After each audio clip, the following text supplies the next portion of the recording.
Oh, how the times have changed. Let me give you a little history before we go into Final Fantasy VIII. You see, back in the 1990s, brand loyalty was still very much a thing. People did not understand that companies wanted to screw them quite as much because, well, companies didn't have the opportunity. When you shipped a game, you had to make sure that it was damn near perfect because you couldn't just make a patch or bug fix it. You couldn't make DLC. You couldn't throw content out for people to throw money at unless you wanted to release an entire another game. So we got finished products back in the 1990s. And Final Fantasy, with the rise of Final Fantasy VII and its previous history of excellent games, had an insane amount of brand loyalty. So when Final Fantasy VIII came out, regardless of what we think of it now, back then it was a mega hit. And I admit that I quite enjoyed the game too.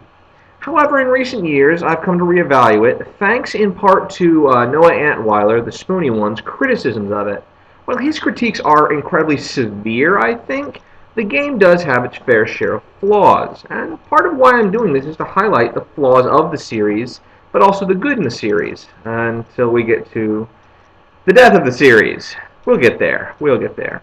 Anyway, Final Fantasy VIII came out in the middle of the PlayStation's lifestyle. It was graphically a great step up from Final Fantasy VII. No more bloxy polygonal characters. We actually got characters that looked humanoid and who moved fluidly. It was quite impressive for the time. More than that, the cinematics were an incredible achievement. The opening of the game shows an incredible battle between two warriors. Turns out to just be training later, but still impressive. And another incredibly epic musical score from Nobuo Uematsu. And then we start the game. Now, I want to talk a little bit about everything but the gameplay first, because the gameplay was a drastic departure, for better or for worse. Okay, so like I said, graphically the game is quite good. The characters look like real characters, the cinematics are beautiful, and it's quite impressive what they try and do with the world. You see, while it is Final Fantasy, it's following a little bit in line with Final Fantasy VII. The idea being that this is somewhat of a steampunk slash technopunk world. They have motorcycles and trains, they have planes, they have tanks, they have a lot of the things of the modern world, but they can still use magic, there are still monsters, and this gives it a very unique and distinct art style. An almost mixed blend between Tetsuya Nomura's more modern art takes and Yoshitaka Amano's monsters and designs. In particular, a lot of the bosses are quite striking, and a lot of the summons that you can get are quite interesting as well. We'll talk more about the summons when we get to gameplay. Going into music, it is once again amazing. Nobuo Uematsu has fully hit his stride here. He's still doing great work, and a special note needs to be made to the love song of this game called Eyes on Me. It actually won an award in Japan for Outstanding Musical Achievement. It was a vocal song by Nobuo Uematsu as the composer and Faye Wong, a Japanese singer, who did the voice, and she sang it in English. It was very moving and memorable and helped give a lot of poignancy to many scenes in the game. The other scenes are still very well loved now, and the music from them is great too. Laguna's theme is quite powerful, the overworld theme, the battle theme is still very nice, and of course we have some old favorites, like a reworking of the Victory theme. Story-wise is a mixed bag. The game actually starts out with a very interesting story. You see, you are a member of a school of mercenaries, and you go ahead and try and do jobs. This leads into an assassination plot for a sorceress who is considered an evil super magic user dictator who wants to kind of destroy the world for reasons. The villains here are kind of weak. But along the way, you, Squall Leonhart, get to meet a bunch of different characters. And, slowly you develop a desire to take the sorceress down because you're invested in the characters, and these characters need her to be stopped because the world's in danger. As time goes on, the sorceress takes control of basically a state power, and that state and its military goes to war with your school called a garden. And this leads to a giant conflict. People are getting killed, people are fighting, there's a lot of unusual things happening, monsters, demons, whatnot.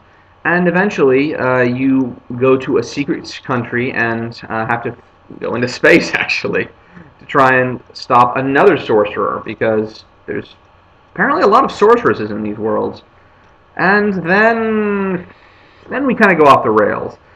This shouldn't be too big spoilers because the plot has been revealed time and again, but there's a time paradox story here. Basically, something happens and time gets screwed up, and you have to go through time paradox moments where the entire world gets blended together because the big bad is a sorceress, another one, yes, at the end of time who's trying to control and compress time so that she can save the world or destroy the world. Or it's really confusing and really stupid.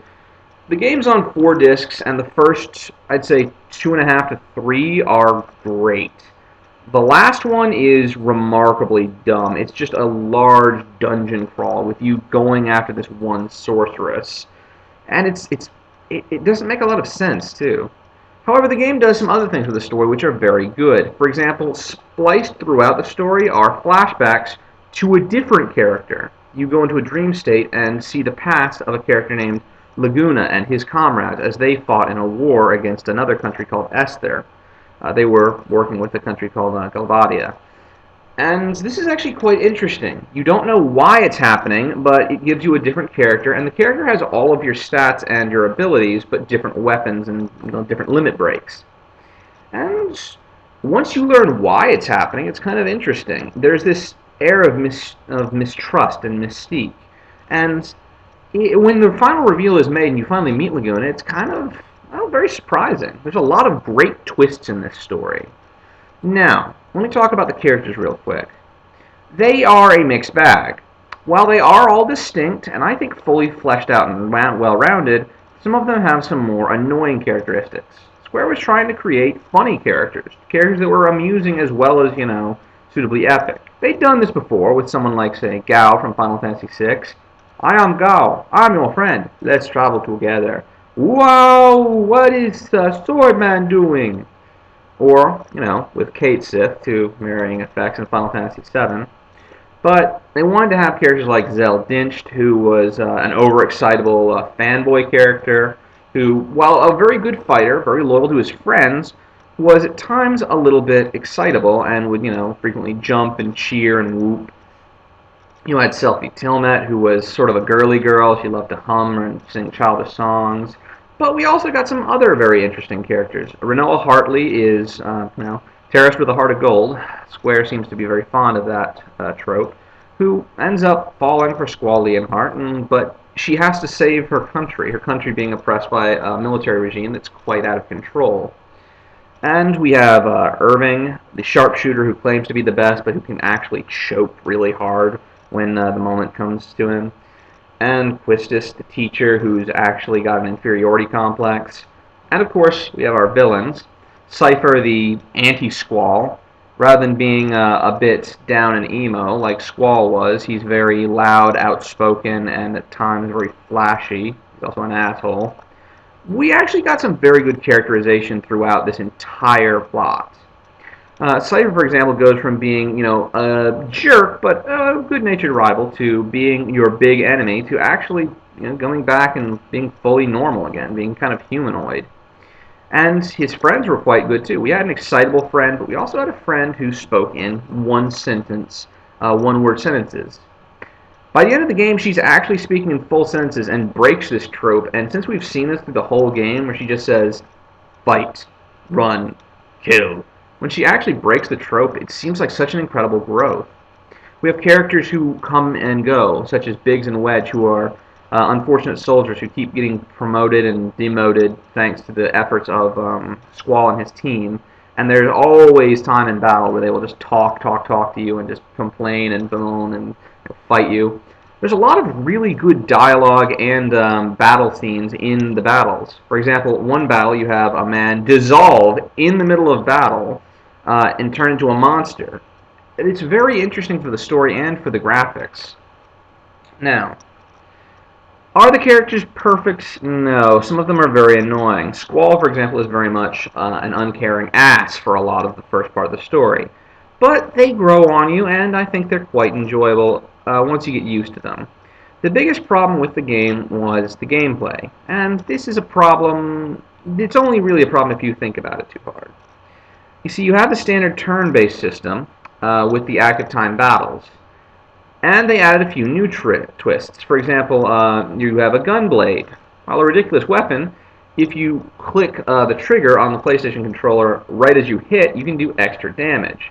They had tricks like this which were meant to add a little bit more timing and thought into a battle rather than just hit A until an enemy dies if it's a weak enemy. They wanted to redefine the battle system and make it more interesting. So for example, all of your summons, of which you have many, and they are very epic, can be summoned pretty much whenever you want for no magic. Not having to use magic meant that you were able to play much more freely. In fact, magic itself had to be stolen from enemies with the draw ability. You would attack an enemy, you would draw from it using the command draw, and you would pull a certain amount of magic out of the enemy. This was both very interesting, as you could always replenish your magic in battle, and it gave you a lot of variety, but it was also very detrimental. If you wanted 100 magic, which was the most you could have of anything, you had to keep drawing over and over and over again. Of course, there were ways around this, like, for example, some skills gave you the ability to break down items you had into high quantities of drawn magic, such as curagas or lizagas. The problem was that these could be very expensive, and it felt unnecessary. It felt very grindy. It was very annoying to deal with. That being said, I think the battle system actually gave you a lot of variety. Should you attack? Should you use any of the skills you've gotten? Because there were skills in this game. Should you use the magic you've gotten, or should you use a summon? Use a summon, you might hit all the enemies for 300-400 damage. You use your magic, you might hit one enemy for 1,000. You attack, you waste no time, and you use no magic. You hit for maybe 200-300, but you only hit one enemy. What's the best choice in this situation? You want to just wait for the summons at the end of every battle? It's kind of interesting in that they allowed you to do a lot with a different battle system. And your summons could actually level up. You equip them sort of like items, and as they leveled up and gained experience, you could get new skills. You could turn enemies into playing cards. You could break down items. You could steal. There were a lot of other really interesting things in the game, too. It was a strong departure from the series. However, I think it may have departed just a little bit too much. You see, a lot of the tropes of an RPG are there because the fans like it. And Final Fantasy VIII did away with a lot of those. For example, you can get items from killing enemies, but you will never get gold. Gold is paid out to you on a regular basis because you are basically a mercenary, and you're getting paid by your school, or your mercenary group. And how do you get more gold? Well, you have to take, get this, tests. Yes, really. You take tests to get higher gold return. This could be incredibly tedious and frustrating. And if you wanted to make your character stronger, you had to take the magic you'd stolen or created so carefully and junction it to their abilities. Junctioning meaning you link the magic to their hit points, their attack, their defense. This could give you a great edge in battle, but it was very tedious, and you had to do it for every character, and you would often have to redo it because you'd be changing parties a lot. It was very frustrating. And then we got to the side stories with things like Triple Triad. Triple Triad was a very interesting collectible card game in the series. Completely unnecessary, but a very fun way of spending time. You could kill monsters and collect their cards, or you could buy or barter with cards, and then you could play to win other people's cards. Why would you do this? Well, besides being fun, you could break the cards down into items that you could use. So it was actually something you could do that would help your game. Now, is the game good?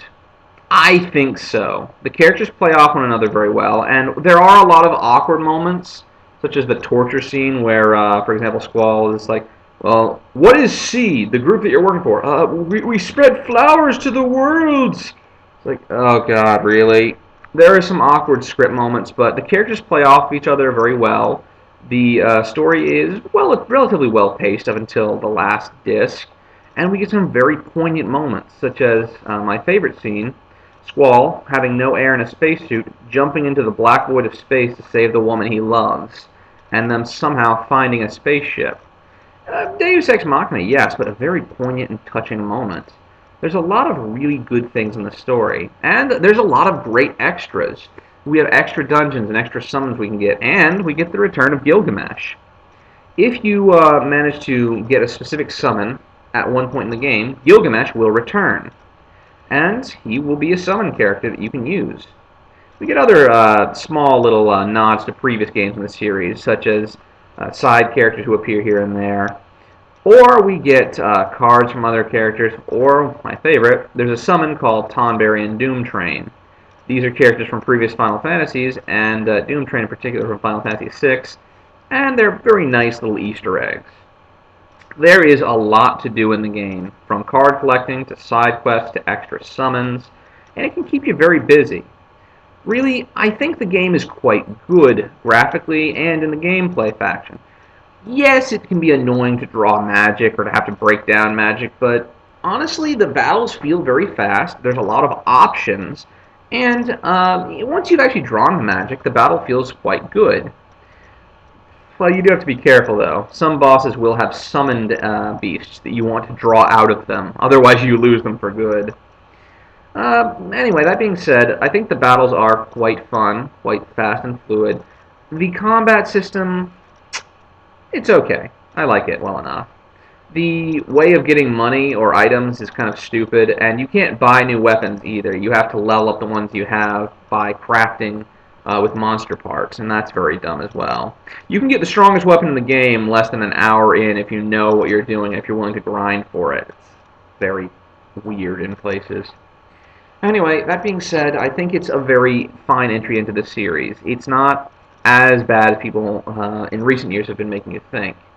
The story gets very stupid at the end, but I think the characters are really what sell it. If you don't like the characters, you won't like the game. Pretty much simple as that. The combat is a mixed bag, but I quite like it, and I think it stays true to the feel of Final Fantasy. If it were anyone else's music, though, I'd probably say this game is bad. Nobuo Uematsu's music does save this game. It really just brings out the emotion in the battles, in the story. It really helps move it along. And we get some very interesting twists all throughout the story, including a big one at the end, where the sorceress you've been fighting, well, let's just say that she's closer to you than you might think. Anyway, I'd say Final Fantasy VIII is a great game.